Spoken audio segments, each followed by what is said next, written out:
भीष्म पितामह महाभारत की किस्सा आपने पढ़ा और टेलीविजनों पर देखा होगा।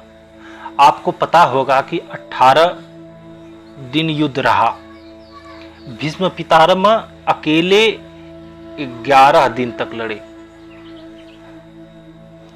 राजा जो अन्य लोग थे जो सहयोग के लिए आए थे, कोई 1 दिन, कोई 2 दिन, कोई 2.5 दिन तक लड़ा।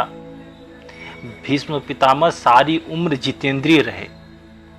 राजा शंतनु की स्त्री का जब देहांत हुआ तो वह स्त्री के बिना बड़ा व्याकुल रहने लगे। कोई राजा उनको अपनी लड़की देता नहीं था। उनकी लड़की अगर राजा शंतनु से ब्याहती हैं तो जो उनका पुत्र होगा वो तो हकदार होगा नहीं। भीष्म पितामह इस पूरी घटना को देखकर बड़े दुखी हुए। दुखी इसलिए हुए कि वे अपने बाप की व्याकुलता से बहुत ही खिन्न थे। तो उन्होंने प्रतिज्ञा की कि मैं राज्य नहीं करूंगा, मैं शादी नहीं करूंगा। उन दिनों कोई इकरारनामा तो होता नहीं था, कोई लिखावट पढ़ावट तो होती नहीं थी। बस पानी चुल्ली भर लिया और इकरारनामा कर दिया। तो राजा शंतनु की दूसरी शादी हुई तो उनसे 2 लड़के हुए, एक चित्र और दूसरा विचित्र। और फिर राजा मर गया। अब भीष्म पितामह ने सोचा कि सौतेली माँ अभी जवान है, ऐसा न हो कि उनका ख्याल, उनका मन कोई बुरा काम करने के लिए बाध्य कर दे। तो रात को अकेले बैठकर अपनी माँ को वो कहानियां सुनाया करते थे, कथा सुनाते थे। अब जो मन है वो शैतान है। लोगों ने चित्र और विचित्र को सिखाया कि यह तुम्हारी माँ के साथ मिला हुआ है, यह बादशाह बनना चाहता है। उन्होंने क्या किया कि रात को तलवार लेकर महल में छिप गए वो। लेकिन भीष्म पितामह नेक नियत के व्यक्ति थे। रोज के जैसे कथा सुनाने लगे। कथा शुरू हुई, कुछ देर बाद उनकी माँ को नींद आने लगी तो वो बोले कि माँ आप सो गई। जब लड़कों ने सुना कि वह माँ कह रहे हैं और वह उनको पुत्र कह रही हैं तो दिल में वो बहुत पछताए। कहने लगी कि हम मन के पापी हो गए हैं। दूसरे दिन भीष्म पितामह से उन्होंने पूछा कि किसी नेक आदमी के बारे में अगर बुरा सोच लिया जाए, उन पर शक कर लिया जाए तो उसके पाप का निवारण क्या है। उन्होंने कहा कि वे सूखे पीपल की चिता बनाकर जल जाएं। उन दोनों लड़कों ने सलाह की और सूखे पीपल की चिता बनाकर जल गए। जब महाभारत हुआ, दुर्योधन आदि के मुकाबले में भीष्म पितामह की 11 दिन तक अकेला लड़े।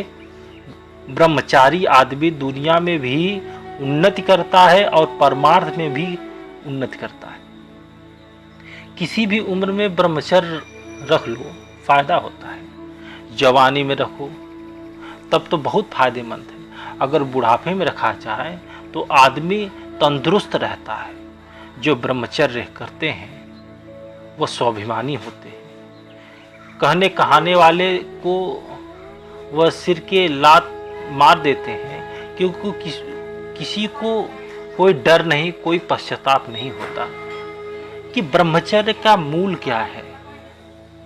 सारी बातों का कहने का मतलब इतना सा है कि जो व्यक्ति जीवन में अपनी मूल से भटकता नहीं है, जो ब्रह्मचर्य उसके मन वचन कर्म में झलकता है, वह इस लोक में, वह आंतरिक लोक में भी उन्नति करता है।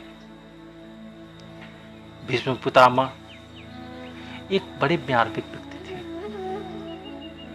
उन्होंने अपनी एक जुबान से निकली हुई बात अपने पूरे जीवन को निछावर कर दिया। उन्हें पता था कि वो अधर्म के खिलाफ लड़ रहे हैं, वो अधर्म के साथ लड़ रहे हैं, धर्म के खिलाफ लड़ रहे हैं।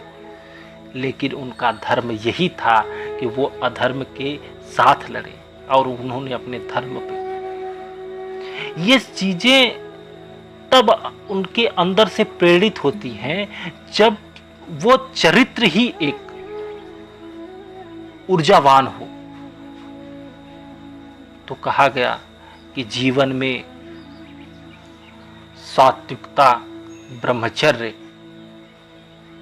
हमेशा इंसान को एक सफल व्यक्ति बनाने में लाभदायक होता है। जय